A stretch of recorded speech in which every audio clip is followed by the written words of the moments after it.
Saan nga ba tayo today? Ngayon po ay nandito kami sa showroom ng One Tolentino East Residences. Ayan. Right now po ay nasa 14th floor na kami. As of today, March 26, 2025. So yan, nababantayan namin yung development ng condo namin dito sa One Tolentino East Residences. And right now, may pa condo tour muna. Walang house tour, kundi condo tour sa aming showroom. And yes, ito po yung kabuuan niya. With 59 square meter floor area. So, dito muna tayo sa loob. Sa living area and sa kitchen. Ito pong cabinet na ito. Yan. Picture natin. Ay included. And this one, hindi lang kasama yung ref. Yan. Yan. Yung pa-L na yan is included sa package as free. And this is the living room. Yan, but bago tayo makarating sa living room, palabas sa balcony, pasok muna tayo, yan, sa tinatawag nating toilet and bath. Ito po siya, as you can see, sa layout na ito. Kasama na po again yung cabinet na brown sa taas and sa baba. Siyempre, hindi po kasama yung dishwasher, that one. And this one na washing machine. Hindi po siya kasama, pero yung cabinet po na nakikita nyo, that is included as free.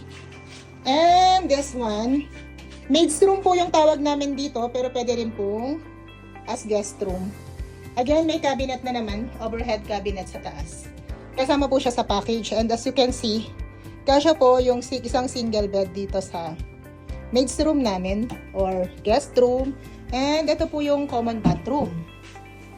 Ayan, kompleto po ang turnover ng tiles. Ayan, at the ceiling level po yung, nakasagad siya sa ceiling level yung tiles namin. And this one, ito pong tiles na to ay homogeneous ceramic tiles. So this is the living area we're in. Dito mag-i-enjoy ang ating mga bisita or parang family hall na rin, or kung paparent po as Airbnb. At pakipansin ang bonggang chandelier. Yan, add-on lang. Hindi po ito kasama, syempre. This is just an enhancement. Kayo na po ang bahala. Baka meron pa kayong maisasuggest na mas magandang chandelier.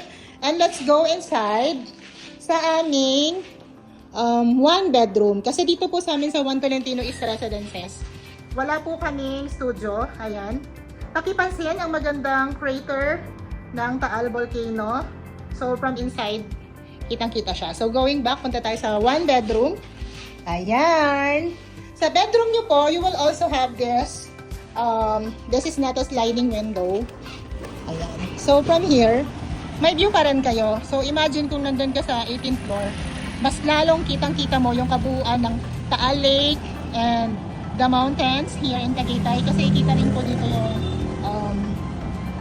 yung mountain namin sa Calamba, which is the Mount Makiling.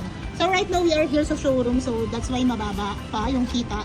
But kung nandun po tayo sa yung pinakamataas namin RTL is nasa 18th floor, 18th or 22 floor, 22nd floor, mas tanaw po yung Taal Lake.